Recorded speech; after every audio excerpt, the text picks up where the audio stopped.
начинаю потихонечку забираться вглубь Таиланда. Всем привет! Честно говоря, не планировал сегодня снимать. Думаю, так скажу на разведочку ради интереса. Вот, но попал вот в эти места. Вообще, конечно, класс.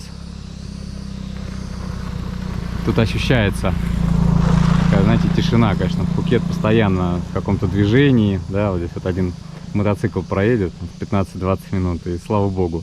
Вот, видите, там вот на холмике в глине дорожку экскаватором выкопали, оп, домик построили. И так вот живут. А вы послушайте, какая тишина здесь, как птички поют.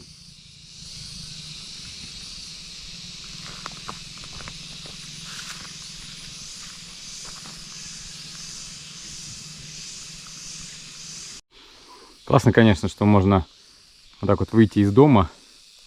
Вон, видите, кокосы растут. Срезать себе кокосик. А вот вон еще, смотрите, пониже есть, на пальме. Ой, вон еще. Ну да, кокосов навалом. Вот. Или, допустим, подошел, раз, и бананчик себе оторвал. И причем они очень вкусные, вот эти бананы. Их реально прям можно есть. Смотрите, вот еще дом на холмике. А тут тоже же дом. Еле заметный. Вот. Ну, это такой прям целый домино, можно сказать. Но мне кажется, тут ночью, конечно, можно, если остаться одному, как говорится, лучше спать закрытой дверью. Вот, потому что живности явно может быть разной очень много. Мне топать несколько километров. Ну, скорее всего, может быть, и более. Но, ребят, могу сказать, что когда идешь среди джунглей, во-первых, а, не особо печет, а б, интересно. Вот, потому что таким Пхукет я еще сам не видел. Смотрите, сколько бананов. Везде бананы, кокосы. И тут действительно с голоду не помрешь. Всегда есть что поесть и что попить. Вон там, смотрите, какие виды на горы открываются. А? Красота. Вот. А я сейчас иду на озеро. И мы сейчас на этом озере попробуем порыбачить. Озеро довольно-таки большое. Ну, по, скажем так, тайским меркам. Вот. Если на маленьких озерах есть довольно-таки приличная рыба, то на больших, я думаю, если поизучать, можно, так сказать, изловить довольно-таки хороший экземпляр. Ребята, вы посмотрите, какие дороги. Тут, конечно, на Ламборгини не прокатишься, это факт. Как говорится, Дубаем не пахнет. Вот. Но на мотоциклах гоняют без проблем. Вот сплошняком одни ухабы. Вот видите, дерево надвисает над дорогой. Ничего страшного. Все проезжают и по барабану. Вот. Но здесь явно такая глухая деревушка, до которой уже государственный бюджет особо не доходит. Вот видите, вон тоже какие-то еще один тип пальм. И смотрите, какая местность. Тут сплошняком вот такие вот холмы, ухабы. Вот. И среди них всякие проходики. А вон, видите, растет дуриан. Кто был в Таиланде, наверняка знает, везде продают. Вот. А здесь, пожалуйста, вот прям в диких условиях растет, подходи, срывай, ешь. Ну, классно, классно. То есть, знаете, рыба есть. Причем, ну, рыба тут практически в каждой луже. Вон там около пляжа маленькая лужица осталась от почти пересохшего пруда. Ну, вот, и там прям видно, как угри плавают такие, знаете, там минимум по полметра. Ну и куча всякой мелкой рыбехи. Вообще, конечно, классно. Вот, смотрите, он еще дуриан растет. Да. Вон еще. Да, еда прям вообще повсюду. Это классно. Хорошая погода. Вокруг еда. Везде есть рыба. Да, места такие, знаете, действительно очень пригодные для проживания. Вот, и я обратил еще внимание, что тут везде у местных вот такие вот присутствуют прудики. Вот, они таким образом запасаются водой. Вот, потому что, по всей видимости, бывают засухи. Вот, а может быть, здесь и водопровода нет, и они вот, собственно, воду берут из вот этих прудов, фильтруют ее. Ну, здесь такое действительно возможно. Ну, потому что вот если посмотреть, вот видите, шланги по земле идут. Вот. Потому что для полива сложно сказать точно. Вот, но и вон тоже шланги. Шлангов довольно-таки много. Скорее всего, они действительно постоянно эту воду используют. Вон там внизу еще один прудик. Вот видите, там пониже. Вот. За дурианом очередным. Тот, кто привык к городу, я думаю, конечно, здесь жить уже не сможет. Ребят, но прогуляться, я вас уверяю, вот пройти здесь вообще это несказанное удовольствие. Смотрите, тут такой подъем на холм, и открывается вид на озеро. Вы гляньте. А, какая красота. Просто посмотрите. Вообще великолепно. Я вот только теперь не знаю, как мне подбираться к воде. Вот. Но зато я уже знаю, где она. Ну, вроде как дорожка-то нарисована туда. Вот, сейчас будем искать. Тут, конечно, надо на конкретном джипаре кататься, а лучше на каком-нибудь баги. Потому что дороги, смотрите, какие опасные. Вот это вот дорожка вниз. Вы можете себе представить? Да. Серьезно здесь, ребята. Это точно. Тут еще надо поспорить, где, как говорится, более крейзи, в России или в Таиланде. Ребята! Я не знаю, вам это в камеру передается или нет, но представляете, это вот дикие джунгли. Просто великолепно. Вон, смотрите, какая птичка летит. Видите? Местная цапля. Вообще, конечно, вид фундаментальный. Так, ладно, буду искать спуск к воде. Ребят, вроде как нашел спуск к ручью, который впадает в это озеро. Ну, ручей означает, что это холодненькая водичка, там наверняка рыба будет держаться. Вот, но там же, как правило, всякие лягушки и так далее, поэтому могут быть змеи. Вот. Взял вот такую палку и вот так вот иду, простукиваю. Вот. Потому что места-то, ну, вот эта тропиночка хотя бы, знаете, она еще более-менее какая-то выраженная. Люди, видимо, спускаются к ручью. Вот. Но я вам настоятельно рекомендую. Или какую-то обувь надо такую, знаете, пригодную для жары, повыше одевать. Не как я в шортиках, как обычно. Но обязательно надо пошуметь, чтобы все змеи разбежались. Потому что, ребят, змей действительно тут может быть много. Потому что периодически на дорогах встречаем. Недавно тут одну видели. Она была довольно-таки мелкая. Но я, по-моему, уже рассказывал, я один раз тут недавно на дороге видел прям здоровенную змеищу. Кобра. Точно кобра, потому что ее так, она очень широкая около головы. Расплющила ее знатно. Так, да, вроде дикая природа и прочее, но, конечно, мусора все равно накидали. Блин, что за народ? Ну да ладно. Ну, будем надеяться, что этот мусор сам упал. Ребят, смотрите, как вода села, да? А вот вы представьте, что, допустим, когда высокий уровень воды, да, вот где вот я стою, видите, песочек, значит, здесь вода заполняет. И представляете, какой здесь классный коряжник. Вот я думаю, здесь вот рыба дофига, она вся сюда должна заходить. Но если там дальше глубина позволит, возможно, получится сейчас оттуда кого-нибудь поймать. Сейчас на грудь камеру надену, и попробую вам чего-нибудь показать. Оставайтесь, я думаю, будет интересно. Встретил первое доказательство, что хорошая рыба есть. Вот, смотрите, я надеюсь, видно вам. Вон она дохлая, валяется одна. Ну, не знаю, такая она, килограмма 2. Но по виду вроде змееголов. Ну, уже, конечно, его подраздуло. Но судя по форме хвоста, по пасти, да, я думаю, это змееголов. Вон он там, видите?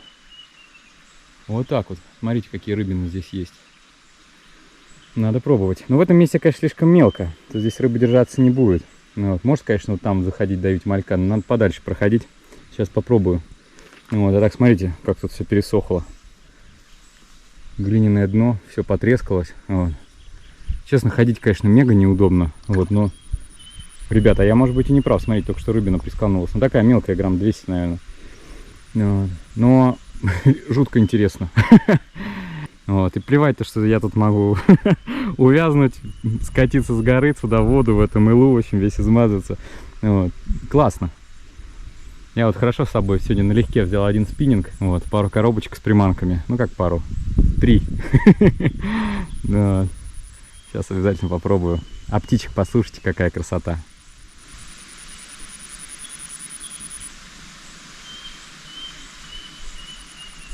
Да, класс. Ладно, пойду дальше. Вон туда он сейчас. На выход из этого заливчика. Я думаю, там уже глубина будет нормальная. Как с какой-то, скорее всего, даже руслицем и бровкой.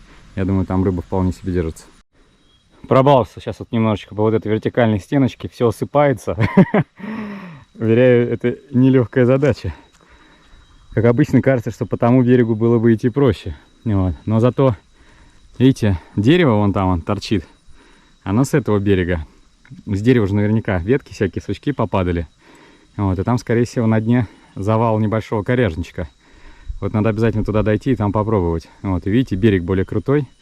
Вот, значит, там ближе, ну, русло будет проходить ближе именно вот к моему берегу. Ребят, ну лес, конечно, настолько живой. Кто-то постоянно лазит, шуршит, шумит там. Раз там куст такой зашевелился. Вот. Кто-то куда-то перепрыгнул, как будто бы. Вообще прикольно. Так, ладно. Фу, собираюсь силами, иду дальше. Надеюсь, дойду. Дошел до конца вот этого чистокола. Вот, сейчас вот на этом пятачке попробую. Вот, и пойду туда налево пробрасывать. Ну, там пузыри какие-то, может, это кто-то роет. Вот, начну с колебалочки. Вот с такой вот маленькой. В принципе, она себя хорошо показала. И далеко здесь кидать пока что не надо. Вот такая 2 грамма. Вот. Я на нее уже рыбу ловил. Сейчас... Ой-ой-ой. Ой-ой. Снасти терять нельзя, ребята. Ну вот. Сейчас попробую. Но вот это, видимо, будет следующий. Ну, форелевые блесенки очень хорошо работают. Их можно провозить, получается, в горизонте. Вот, поэтому минимум зацепов присутствует, но это больше, если задеваешься, скажем так. Ну, а здесь, кстати, классно. Вот видите, вот эти камни, там всякие пни торчат и так далее. То есть я, вот, к сожалению, не взял этот GPS-ник. Вот, можно было бы точки записать. Вот, а потом, когда вода поднимется, сюда рыба зайдет. Она зайдет сюда 100%. Вот, потому что это, ну, фундаментальнейшее место. Одни с сплошняком коряги. Вот. Когда рыба сюда зайдет, можно будет уже целенаправленно на лодке подойти, заикариться и пробрасывать уже вот эти камни, пни и так далее. Ну ладно. Как говорится, еще возможность будет. Я водоем только изучаю. Вот, поэтому торопиться не надо. Так, блесенка маленькая, она... Ух ты! Почти зацепился. Но успел. У меня еще воблерки маленькие с собой есть. Ну, я взял сегодня маленькие, чисто вот для разведки. Надо понять локализацию рыбы. То есть, какие места предпочитает, в каком горизонте стоит. Вот, есть ли какая-то водная растительность и так далее. Вот, потом уже, если что, я вот... Видите, мне судьба подарила вот это вот змееголова, который там валяется. Я теперь знаю, что здесь змееголов точно есть. Вот. Поэтому я теперь знаю, где можно его половить. У меня уже приманки собраны на все случаи жизни. И для зарослей, и для ловли со дна, и воблерки подергать. Вот. И спиннинг есть универсальный. 7.28 тест у него вообще просто суперски будет подходить. Так, ну здесь вроде как никто не выпрыгивает. Конечно, можно поменять приманку. Ну ладно, я пойду, наверное, по дороге буду пробрасывать и все это дело менять. Вот, и вам заодно показывать. Вы посмотрите. Еще одну локацию нашел. Ну тут, по идее, можно спуститься. Ну, сейчас посмотрю, может быть, лучше в обход обойти. Вот, смотрите, какая красота. А там вот внизу опять, по-моему, рыбина дохлая плавает. Но это не точно. Но в целом местечко тоже, конечно, красивое. И коряжничек есть. Надо сейчас, думаю, будет попробовать. Хорошая новость в том, что я нашел подход к этому местечку. И мы сейчас здесь попробуем. А плохая то, что в предыдущей локации я ничего не поймал. Представляете, ни одной поклевки. Странная история. В маленьких водоемчиках прям бросается. Ну, либо рыбы не оказалось. Ну, хотя она там прыгала. Может, мирная была. Черт его знает. Пробовал на воблерок поверхностный и на 2 типа блесенка. На кребло. Потяжелее, полегче. Даже не сопровождала. Вообще странная, конечно, история. Вот. Ну ладно, сейчас здесь попробую. Сегодня день разведки. Вот, надо побольше точек, главное, облазить. Вот, дальше можно будет уже более целенаправленно упираться там на разные приманки. Смотрите дальше. Погода сегодня отличная. Настроение супер, это самое главное. Смотрите, я вот сейчас иду, получается, по дну вот этого озера. Вот. И вот так вот могу пройти между коряжником. Это вообще класс, конечно. Я вот так еще, знаете, в такой вблизи коряжник никогда не изучал. Вот, здесь прям посмотришь и понимаешь, что ага, окошечки есть. Вот, сюда, если на лодке подойти, то в целом вполне себе можно неогруженную резину какую-нибудь провести. Вот. Хорошо, конечно, точки все эти сохранять, я уже говорил. Вот. Но сегодня ладно. Я сюда явно еще не первый раз приеду, потому что уже 2 рыбины тут дохлые видел. Вот. Непонятно, почему они дохнут, такие здоровые. Вот. Кто их тут мог поранить, напасть на них и так далее. Они тут, скорее всего, вообще хозяева этого подводного леса. Вот. Но может слишком жарко, черт его знает, поэтому не клюет. Ну ладно, но я все равно не сдаюсь. Буду пробовать. Я обратил внимание, что очень тихо стал здесь разговаривать.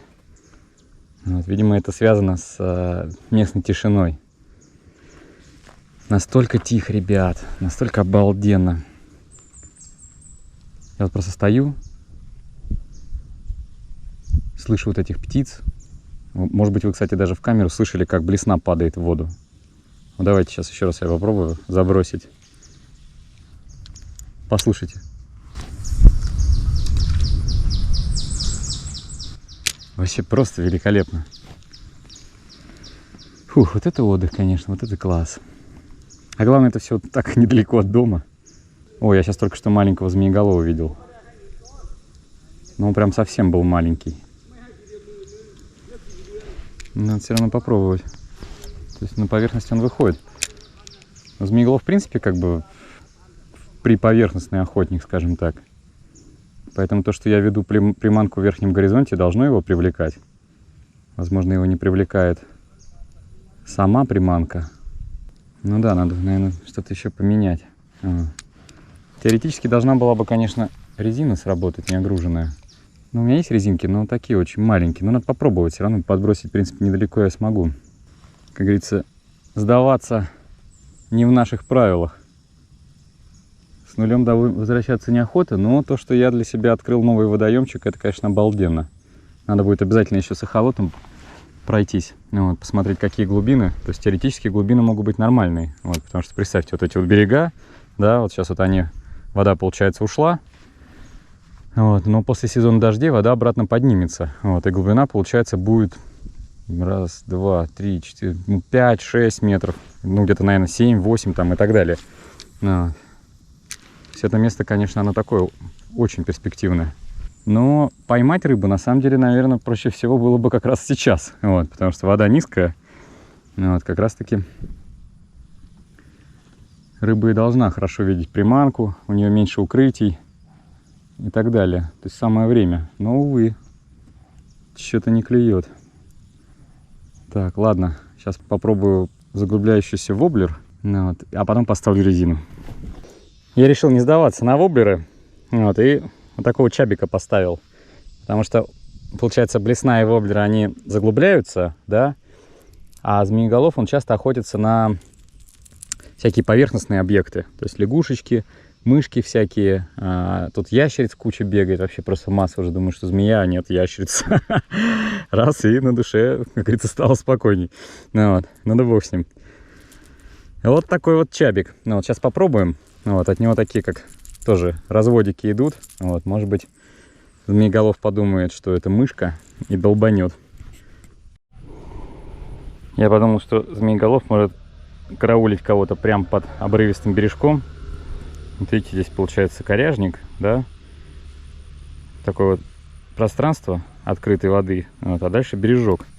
Вот, сейчас вот сюда вот пробую кидать аккуратненько. Вот так прям под берег. Может быть, действительно он как бы с этой стороны коряжника стоит и караулит. Но это тоже не точно. Надо еще сейчас попробовать найти какой-то меляк. Вот, может быть, он сейчас просто на меляке охотится. А здесь так, я одного мелкого видел и решил, что тут весь змееголов собрался. И зря время трачу. Хорошая рыба скачет. Ну, там вот на центре озера. Это, конечно, сложно докинуть. Вот, но я сейчас попробую поставить блесну побольше, потяжелее. Мне просто главное понять, насколько вообще она клюет на эти приманки. Я думаю, вот такую блесенку поставлю. На нее даже форель ловится. Особенно вот на сыпучку, когда паузу делаешь, вот так сыпучка происходит. Ну, вот, поэтому можно будет сейчас закинуть и длительное время там приманку подержать. Вот, но все равно не доброшь. Вот, может, сейчас даже на камеру, видите, вон она. Вон там прям двигается. И вот так вот прям по линии, прям четко по центру. Постоянно скачет, скачет, скачет, скачет рыба. Видимо, ушла на центр из-за того, что вода села. Вот, и на центре держится. Вот, змееголов, он же еще поднимается для того, чтобы воздуха хапнуть. Вот, видимо, это он и есть. Там может быть по центру тоже какой-то коряжник, но маловероятно. Сейчас попробую вот эту. Если не будет долетать, вот, то что-нибудь из вот этой серии, они более такие по форме, мне кажется, дальнобойные. Ну ладно, с Богом. Но если же здесь не попадется, я не знаю, честно говоря, где ее искать. Ну, я знаю, я видел ее на центре. Там, ребят, я реально говорю, там она постоянно плескалась, но одна прям такая здоровая. Вначале спиной плавник показался, потом хвостовой плавник. Я не знаю, там, наверное, от 5 до 10 килограмм где-то рыбина была. Что за рыба, неизвестно. Тайца тут местного пытался спросить, но это все непросто, ребят. Выяснить, смотрите, скала какая прям каменная, уходит в воду. Здесь вот такой заливчик, коряжничек, дерево лежит. У меня крэк-джек 58 плавающий. Ребята, он так вибрирует, рыбу должен с метров 15 собирать, не меньше. Блин, неужели и здесь я никого не поймаю? Ну, надо вначале попробовать, прежде чем загадывать. Ребят, представьте, вот просто иду по дороге и вижу вот такую вот ящерку. А? Видели когда-нибудь такую? Смотрите, какой варан свалил. Обалдеть. У меня уже вечереет. Вот, поэтому, наверное, пора с рыбалочкой завязывать. Я тут дошел до дамбы. Тут уже все облагорожено. Вот, ребят, обошел полозера. В общем, рыба прыгает прямо по центру, причем такая здоровая. Это, скорее всего, азиатские самы. Ну, судя по форме, надо посмотреть. Я как-то был на рыбалке, ловил их. Ну, собственно, и здесь, на Пхукете, и в Малайзии. Надо посмотреть, какой у них плавник. Вот, у нашего плавник спиной, он как бы не выражен. Вот, а у этой прям было видно, что голова, плавник, потом хвост. Вот такая прям реально здоровая рыбина. Там действительно там, от 5 до 10 где-то в таком диапазоне. Вот, но ловить, скорее всего, надо будет на донке. Вот, я обязательно все это дело попробую. Ну, действительно интересно, вы представляете, как бы дикий водоем и столько рыбы вообще, офигеть. Вот, ну, еще такого размера. Вот, но вся рыба по центру, под берегом, может быть, тоже есть, но на воблеры с креблом клевать она, в общем-то, отказалась. Поэтому сегодня у меня пролет. Вот. Но ничего страшного, зато нашел новое место, вам показал природу, видели здорового варана. Это, кстати, еще не самый большой, я и крупнее видал. Вот. До новых встреч. Вот. Спасибо большое еще раз вам за подписки и лайки. Вот. Смотрите, подписывайтесь. Уверен, в дальнейшем все будет только интересней. Пока-пока.